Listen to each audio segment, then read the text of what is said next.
Hi, I'm Craig Phillips. Welcome to my tiling trade tips. In this video, I'm going to show you how to prepare stud walls ready for wall tiles.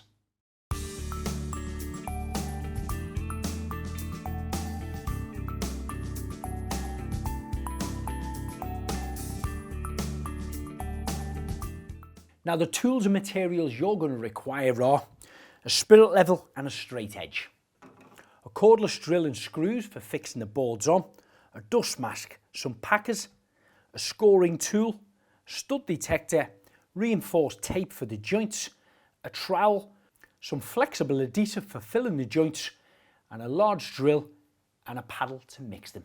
And of course, your wall boards. Now, the boards I'm going to be using are a pre-primed cement board. They're 6mm thick, really solid, 1200mm in length by 600mm wide. Now, I'm going to be fixing these directly over my plasterboard because these are in good sound condition. You can fit them directly onto the stud work if there was no plasterboard there. I'm going to start off in one corner and work my way across the wall. And in the second course, I'll stagger the joints by 50%. Just like a brickwork effect. Start by giving the surfaces across your wall a good scrape down. Whatever you've had fitted on there, it might have been tiles before, it may have been skirting boards or filler. You need to scrape off every lump and bump as these will hinder your flat boards going against the walls. Now, although my plasterboards are firmly fixed to the wall here, I still want to screw my boards through the plasterboard into the stud work. So I need to find out where the stud work is. A great way of doing that is using a stud detector. Now, I know I've got a stud starting here at the centre, and if I go across here around about 400mm, I should have a stud about here. Same again about here. Now, if you don't have a stud detector, you can drill a couple of pilot holes through the plasterboard to find the stud behind it, and then use your tape measure and measure across. They should be set at about 400mm apart with 400mm centres between each stud timber. Start with my first panel over in this corner here. Placing it up against one side, I'm getting a couple of packs. I'm raising it off the floor just about 3 to 5mm on both sides.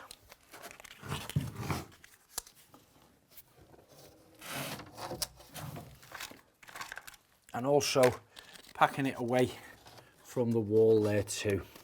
So now I can mechanically fix these to the wall. I'm going to screw through the board, right through the plasterboard, and bite the timber behind it using 45mm screws.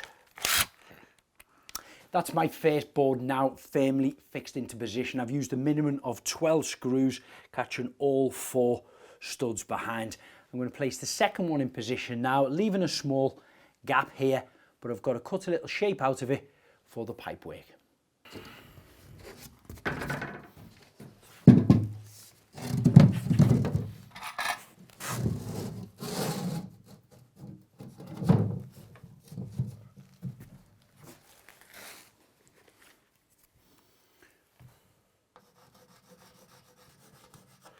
So I've marked just either side of the pipework there, leaving my gap at the side.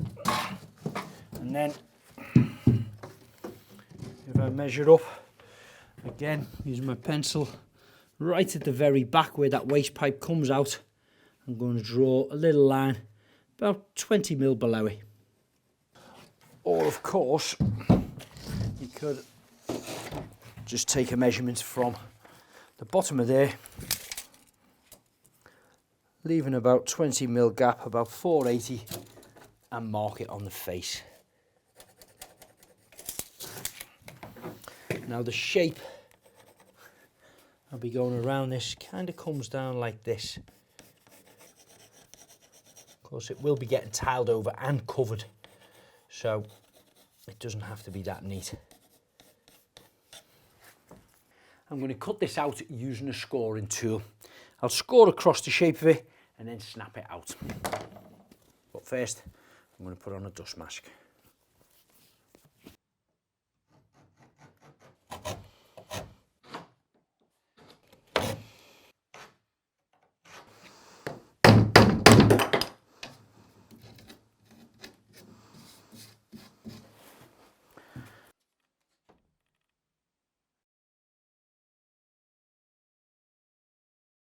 Just like the first panel, a couple of packs underneath the bottom.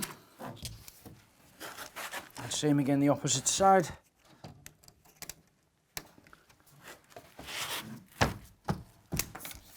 You're happy that it's lying flush against the wall, then you can screw it into position.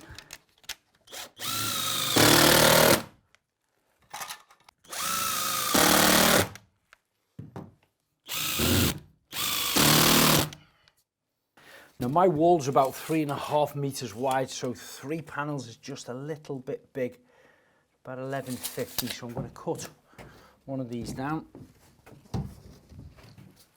So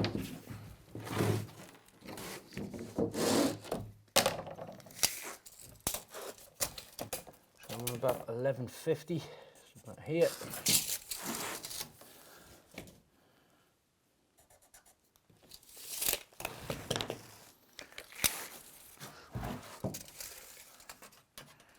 Measure twice, cut once. So I'm going to take my straight edge, place it on my 2 marks and score it with the scoring knife.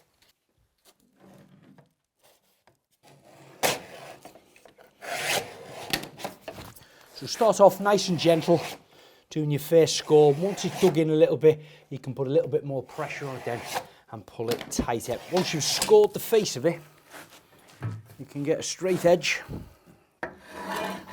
something rigid, put underneath it, and then a block along the edge like this, and snap them. And that's how easy it is to cut. So I'm happy with the length that I've cut from that panel, but before I fix it onto the wall, you probably noticed I've got a spare and fuse power point there. Now this is not going to be used now. The new layout of my bathroom refurbishment, we don't require it. So my electrician has isolated the power to that, meaning I can remove that socket now and put my board straight over the top.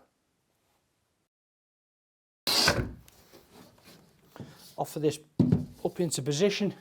Check that you've got your 3mm gap you require here, and also a little gap that side against that corner wall. Now if you do have any power points that are staying in situ, you're going to have to mark the size and shape of this up onto your board, score around it and tap it out with a hammer. And now you're ready for your second course. So take a full board, measure it in half, which is 600mm, score it and snap it. The one cut will be your first board on your second row. Place it into position with some packs and drive your screws in. Then you can continue across the wall using 2 full boards, and the other half of your cut may need trimming down, and this can be fitted into position. Then you're on your third course, which will start off with 2 full boards, and on my size wall, the last board is a small cut, taking you straight up to the 4th one, which will start with a cut, the same as your second course did. By staggering the joints by 50% will give you the brickwork effect across the boards, which will help with the strength. So now I'm going to continue it around the corner onto the adjacent wall. Place this into position with a couple of packs underneath and check that it's level. If you're happy with that, you can start to screw through the boards right into the beams behind.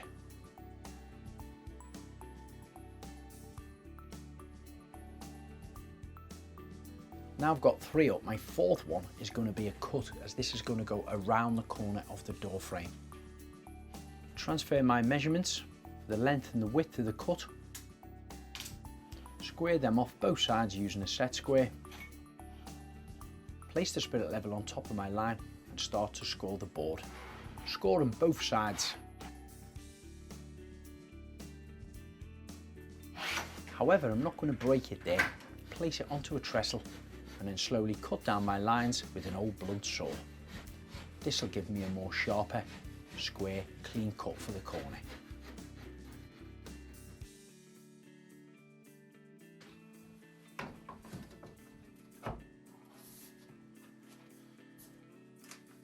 A couple of little packs in here. A couple of packs the other side.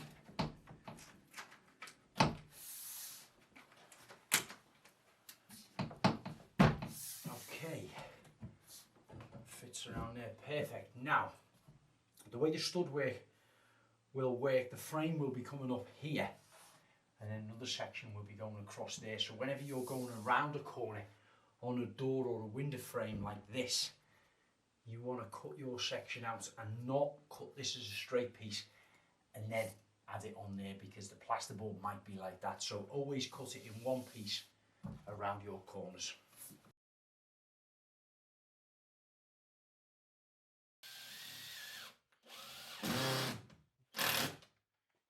Now, starting with the full board on my third wall, it's packed up. I'm driving my screws right through it, through the plasterboard into the stud work behind. I'll continue doing each course, making sure I'm using the same size packers to create the gap, staggering the joints all the way up to the top. Now, don't worry if the shade of your boards differ a little bit. This often happens when you buy a different batch. So now you've completed applying your boards across all of the walls throughout your room. One double check to see that you've got enough screws in each board. Remember, at least a minimum of 12 screws per board, hopefully trying to catch all of the joists behind it. After removing your packers, you're going to need to fill the gaps that you've created. So mix up some flexible wall or floor tile adhesive. I pour my water into a large bucket, add the powder, and then using a paddle drill, mix this up to a nice smooth consistency.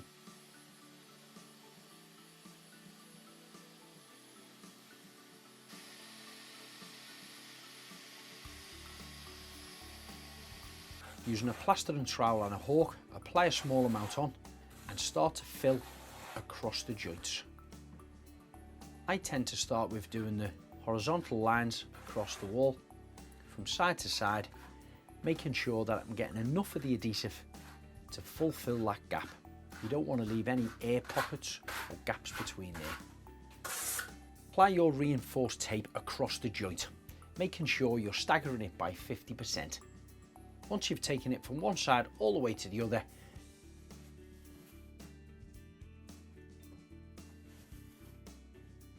trim it off with your trimming knife, and then take the edge of your trowel and start to smooth it off, making sure that you're covering all the tape with the adhesive, making it as flat and as smooth as possible.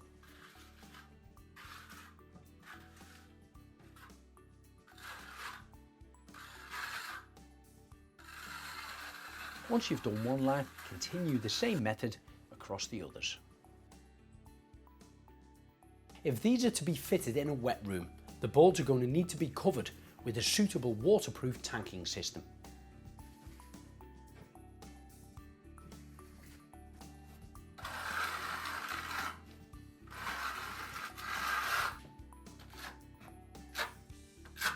Once you've got your horizontal lines complete, you can then turn to the vertical ones.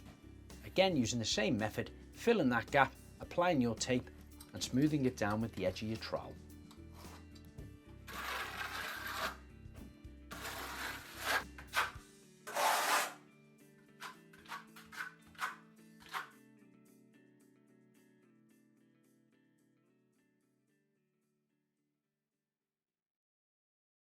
So now I've finished reinforcing the joints on the wall boards, I'm going to do one more line across the bottom of the board where it meets the floor. Now it's the same as the rest of the joint. Mix up some of your flexible tile adhesive, spreading it out on the trowel like this, taking a small amount like that, and I'm just applying it into the corner underneath the edges of them boards. Remember, we have got a couple of millimeters gap under there, so you're just pushing that adhesive so it goes right underneath.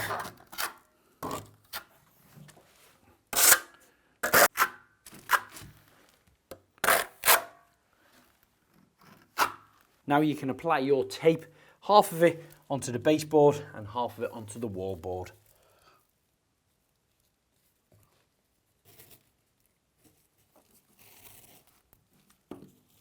Then I'm going to get the edge of my little gauging trowel and just run it in that corner there, pressing the adhesive against the reinforced tape, just making a nice little sharp square edge.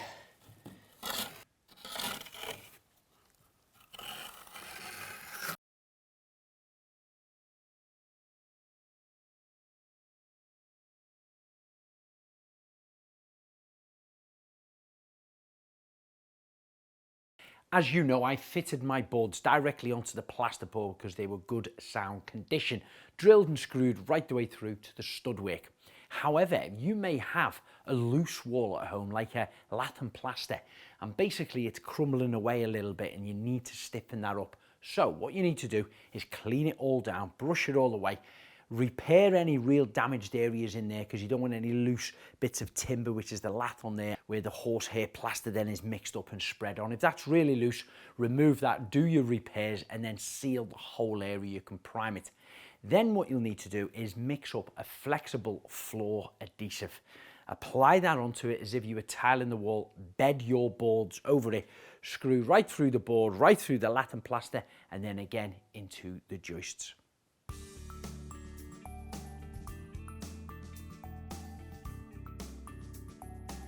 So that's how you install your cement boards to a stud wall that's been plastered.